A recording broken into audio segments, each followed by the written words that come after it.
Hey everybody, welcome to Obscurities in miniature. And we've got some things that aren't very miniature today, but that's half the fun of doing things like that for this channel. So, I have printed tons and tons of stuff from the Dragon Trappers Lodge. They are one of the few groups of artists and creators that really consistently cannot stop me from printing their stuff. And I mean that in the most sincerest form of flattery, because honestly, I was going through my collection looking for something related to this video that I never found, and I stumbled across so many other models of theirs that I've painted. It is pretty ridiculous.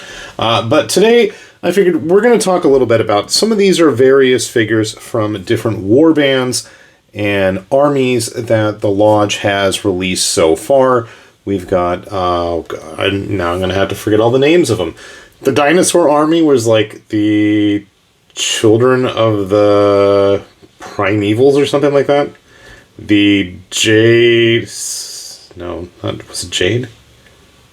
Jade Children or Jade Celestials or something. There's the Samurai Army. There was the Children of the Flame. That one I know. That was their Dragon-born, Dragon People Army, Dragon Reptilian, Weird War-ish steampunk army, and most recently the Cult of the Pale One, which were the albino swamp lizards. We've also had things like the Fiends of Incandriox, which were all of the messed up opposites of the Children of the Flame, which actually we'll talk about in a little bit. There were the models actually recently in the Silk Empire, I believe they were called, all the samurai beetles, which I should have some painted soon, and the Dinosaur Army, which had some very interesting models as well. In addition to all those, they've had various, RPG supplements.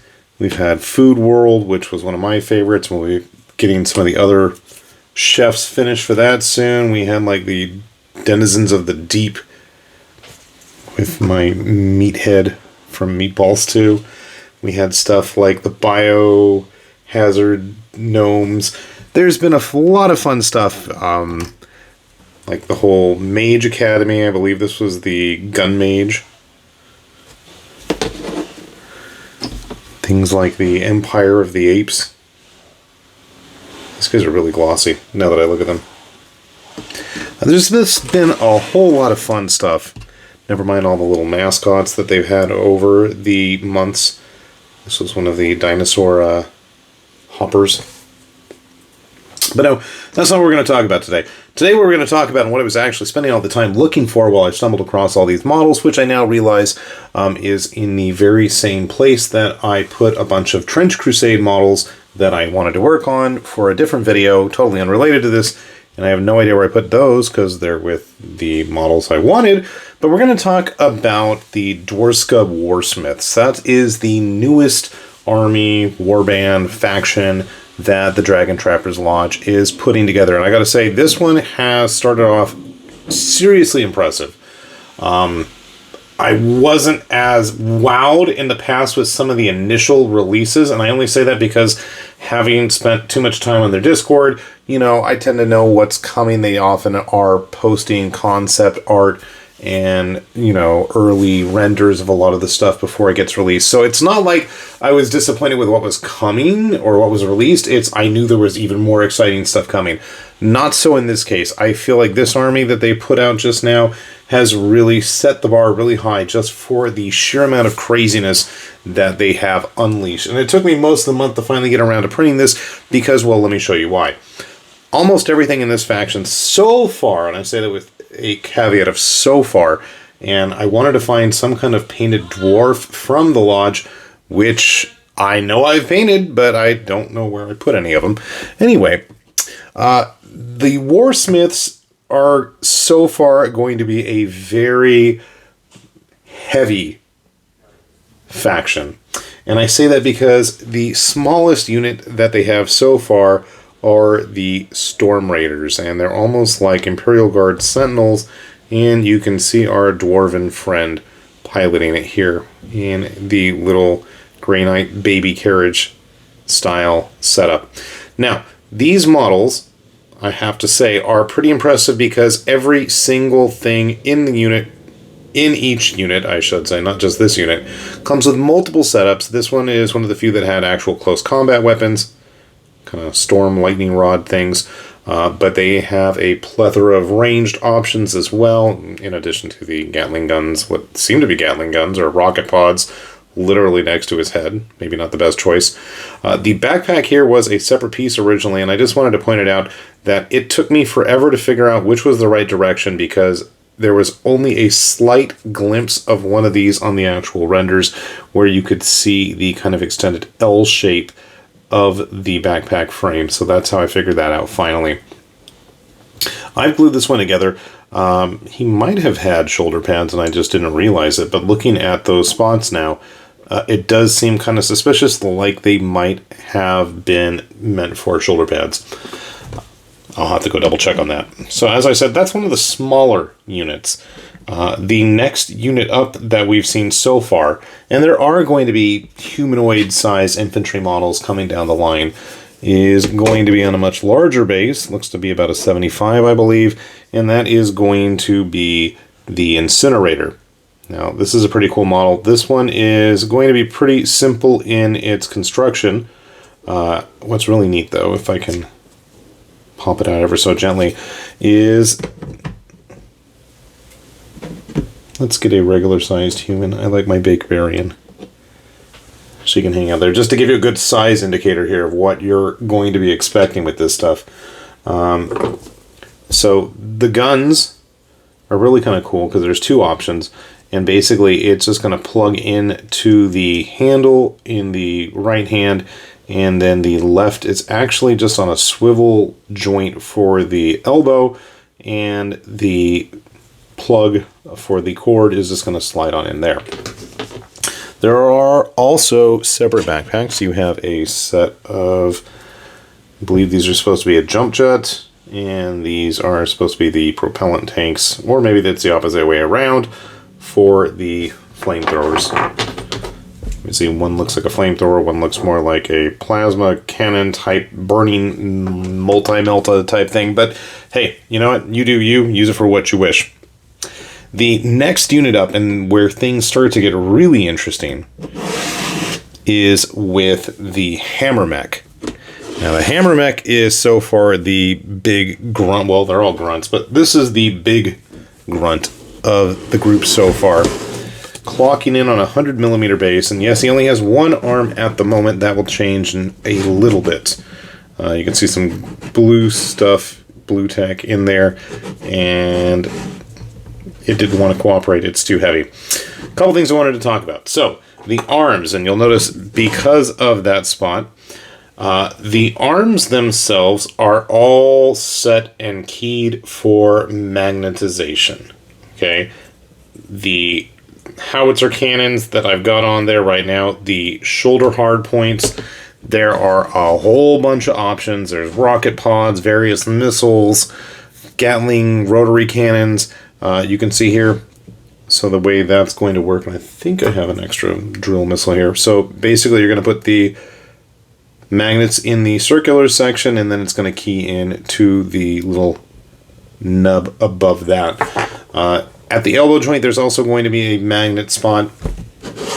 So it's going to have a nice, good sized profile to the point that you could probably get away with using this thing with some of the other optional weapons in quite a variety of games. I like the kind of asymmetrical viewing positions on it, those target windows. Have a sharp man handy just to give you a good size indicator. It's a big unit. And there's even bigger stuff still coming. I know we have quad-legged tank mechs coming. I want to say there were a few other mechs besides this. And then to lead them all so far, and hopefully without me destroying everything in sight, is the Tsar of the Dwarska. Now, much like the other models, this guy is going to be totally modular as well. He's got a modular unit on his back.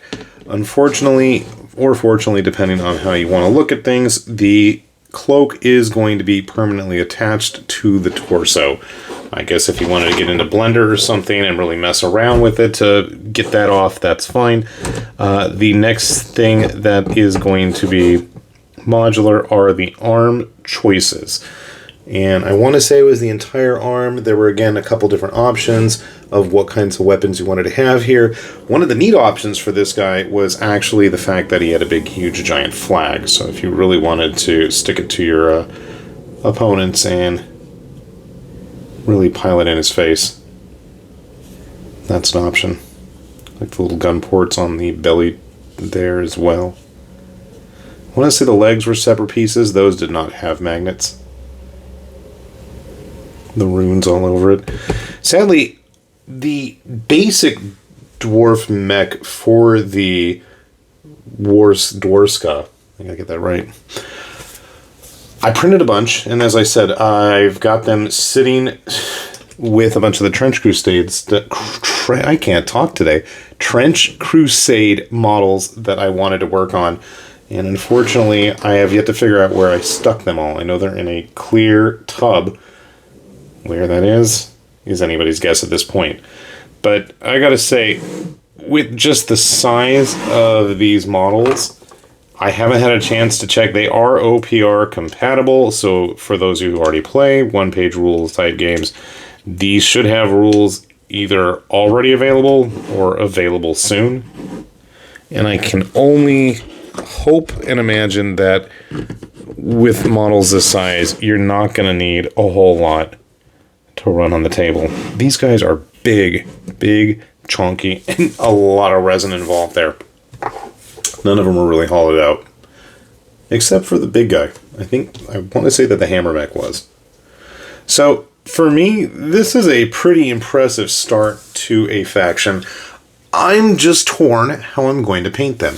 Most of my dwarves kind of boil down into either two colors. The kind of traditional, fantasy rank and file type guys like the Manic here with, the blue tunics, white robes for their cloaks, or more the kind of celestial vindicator color that most of my Dweghom for Conquest have been painted. I'm leaning towards this direction for the actual dwarf guys, but for the mechs, I'm not sure. I mean, I could go that route, but on the other hand, I'm kind of thinking, especially as we get into the more of the boxy tank stuff, more of like an actual, kind of a tank green type color might be more effective. That's actually something that I've already done with a lot of the heavy artillery pieces for my Children of the Flame. And speaking of Children of the Flame, there is going to be an upcoming crowdfunding campaign for updated and new models for these guys. And if you haven't had a chance to pick up all the individual releases, they're going to have a bunch of new stuff in addition to the original ones as well. I have been hoping and praying and nagging the Lodge members for possibly seeing, some more gas-masked troops with more Trench Crusade style weaponry available to them. But you know what? I'll take what I can get. And at this point, I've got most of the big heavy stuff. And as I said, they're painted more in World War II tank colors, so I'm kind of undecided. I'd love to hear what you guys think. And while you're at it, as always, take a look at those links. We'll have them down below. And hopefully you guys are going to have as much fun messing around with this stuff as I have. And hopefully getting just as much painted. So, with that said, then, this has been High Lord Tamberlane with Obscurities and Miniatures, saying thanks for watching, and we will see you back here soon. Bye-bye.